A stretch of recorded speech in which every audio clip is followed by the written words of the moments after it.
The deep state is a very complicated issue. I think my videos have been good at pointing out the small parts of the so-called shadow government, but I wanted to give you a broader view of what the deep state is and how it operates. The following video is a compilation of clips that I hope will give you a better understanding of this threat to our American republic. We annually spend on military security alone more than the net income of all United States corporations.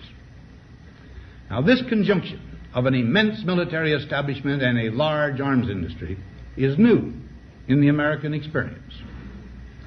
The total influence, economic, political, even spiritual, is felt in every city, every state house, every office of the federal government.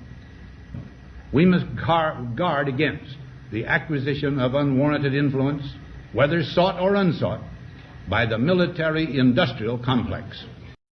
For we are opposed around the world by a monolithic and ruthless conspiracy that relies primarily on covert means for expanding its sphere of influence, on infiltration instead of invasion, on subversion instead of elections, on intimidation instead of free choice, on guerrillas by night instead of armies by day.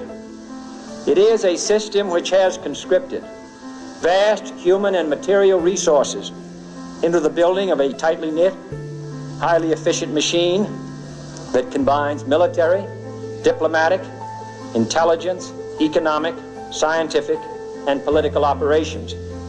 Its preparations are concealed, not published.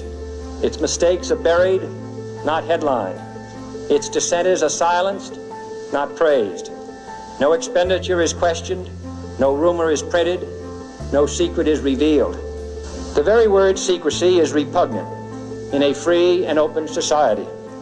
And we are, as a people, inherently and historically opposed to secret societies, to secret oaths, and to secret proceedings.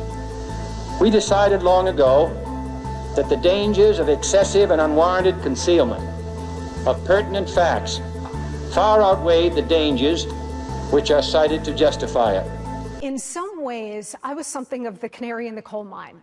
The attack on me was a test.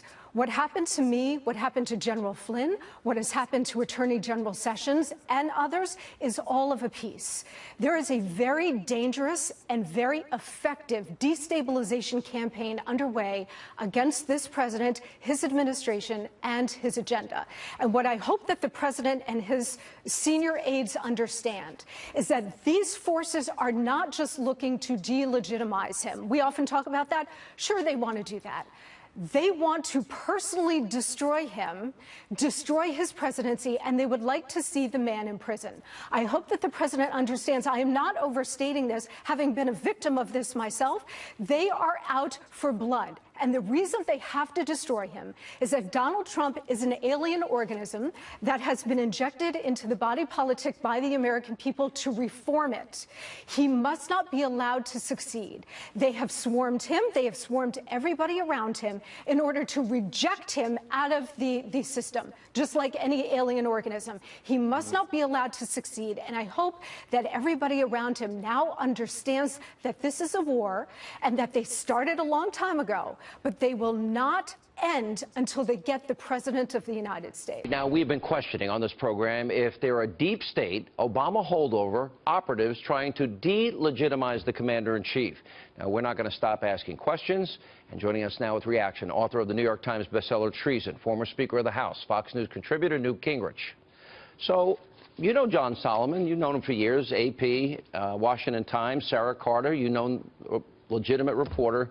They're saying not only that was a FISA court warrant approved, now they think a second warrant was approved. In spite of the investigation, zero proof of any collusion between Trump and the Russians. This has been the media narrative now going on, what, 6, 7 months at this point? Sure. What is your response? Well, I think, first of all, it's very likely that the deep state, the professional bureaucrats, the people who run the government on a day-to-day basis, did do things that were very opposed to Donald Trump. And the fact is that he was overwhelmingly opposed by the civil service. I think it's also likely that there was covering up, no, this is probably the wrong word, but that they were willing to be sloppy and to be more aggressive. I mean, the whole thing that was done to General Flynn was totally outrageous, violates every civil libertarian in the country, involved the leaking, which is a felony, the leaking of secret information, which was done in such a way as to hurt an American citizen, even though when you looked at it in detail, it had no meaning. It didn't matter. By the way, you'll notice that the Washington Post and the New York Times, in their continuing war on the Trump administration, went way out of their way to try to smear and destroy Attorney General Sessions. Very similar kind of pattern we're seeing, whether it's in leaking or it is in wiretapping or it is in a variety of other collusions between the deep state bureaucracy and the deep state media.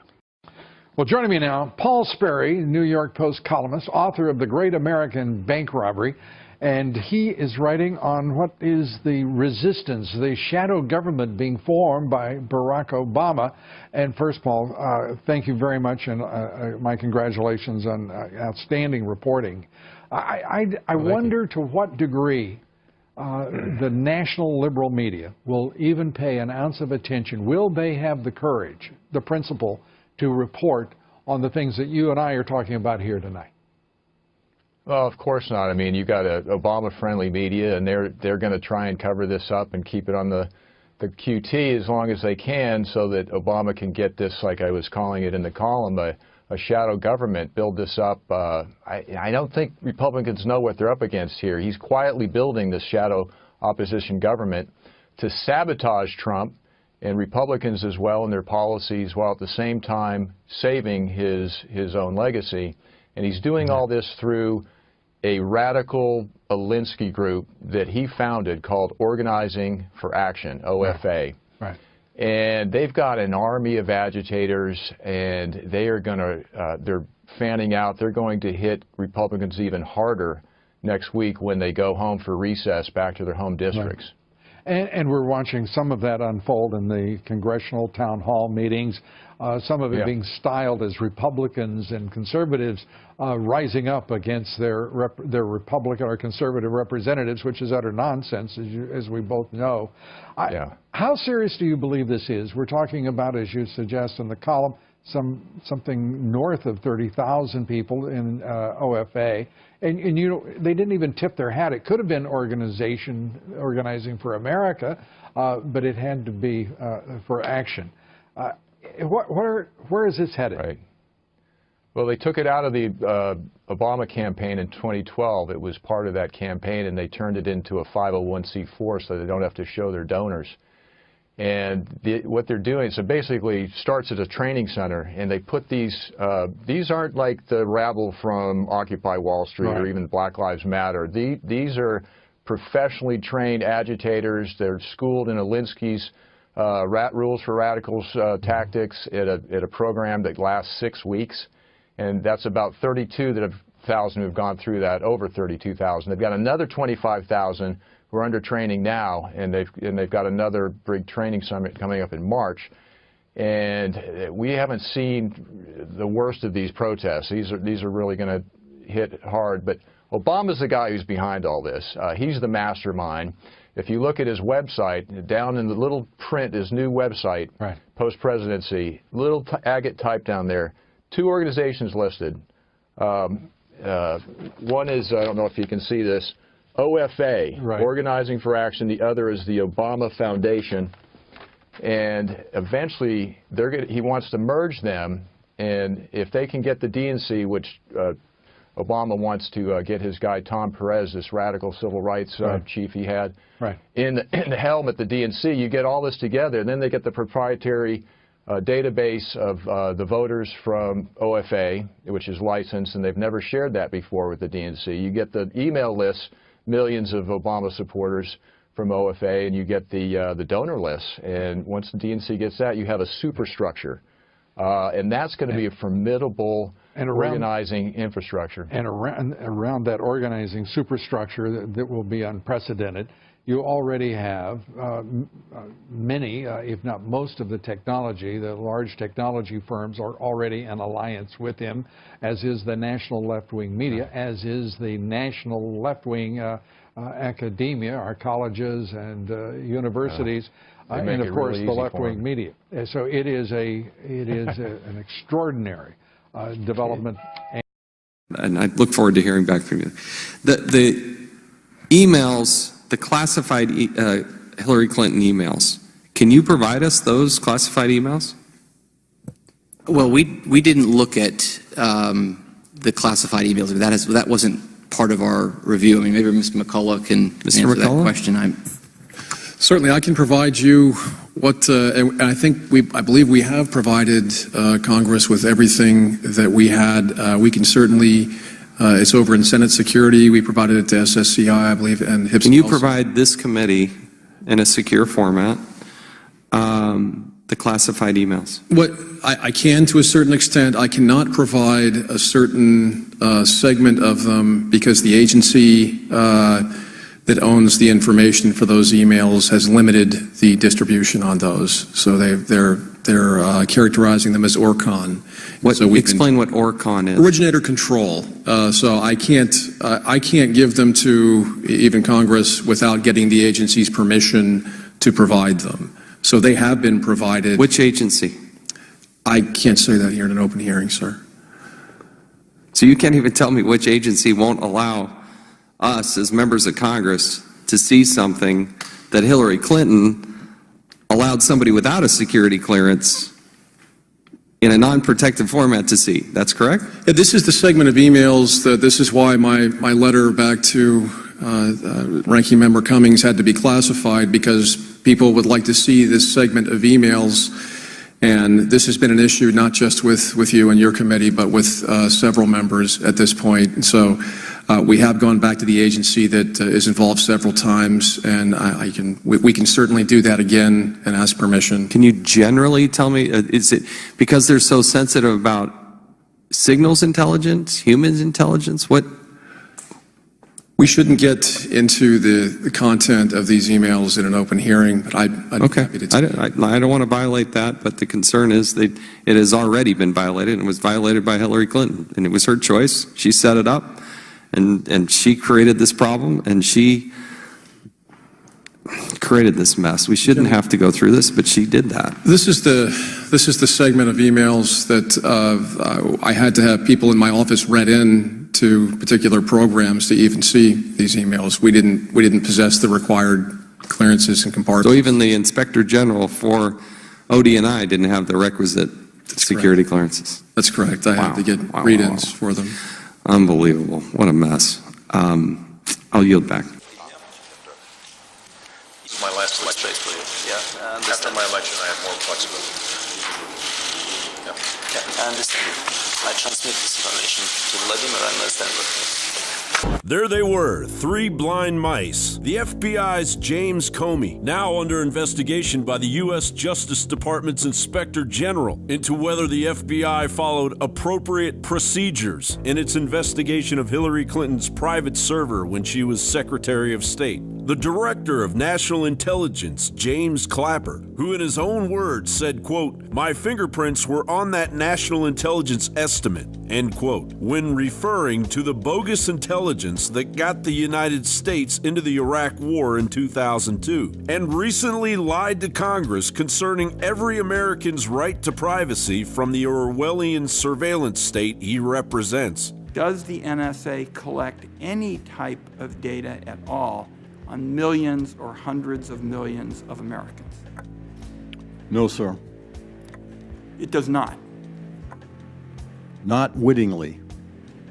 There are cases where they could inadvertently, perhaps, collect, but not wittingly. And the CIA's John Brennan, a man who voted for the Communist Party in 1976. The known Wahhabist, converted to radical Islam, lives in Saudi Arabia for over a decade. Let's put him back on screen for TV viewers. And this guy, this agent of Saudi Arabia, that runs around kissing them on the cheek and holding their little hands. I mean, how creepy.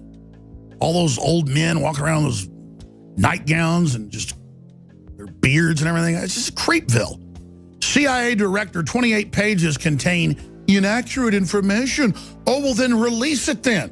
They fought tooth and nail to cover up that report. They did the whole 9/11 commission to abscond the truth and cover up what went on earlier. All of them loyal to the New World Order Obama administration and on their way out with nothing to lose. Three amigos utilizing information warfare to foment order out of chaos. I had a conversation with the director of the FSB, Alexander Bortnikov, and told him clearly that if Russia was doing this, they were playing with fire. The Russians, I think, well, have no compunction about using the full array of tools and techniques available in their kit bag.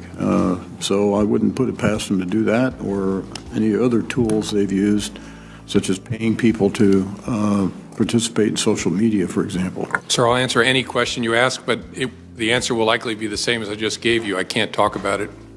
I have many meetings with intelligence, and every time I meet, people are reading about it. That if there's private information that someone is blackmailing a public figure, and the public figure or someone takes it to the intelligence agencies, you would think it would be private. And really, this is so important that I think whoever leaked it should be prosecuted. Someone should go to jail. If this was an intelligence agency head that talked to the media, they should go to jail. If this was part of the Obama administration, they should go to jail. Let's say any public official is being blackmailed. What do they tell you to do? You're supposed to go to the FBI and give them the information.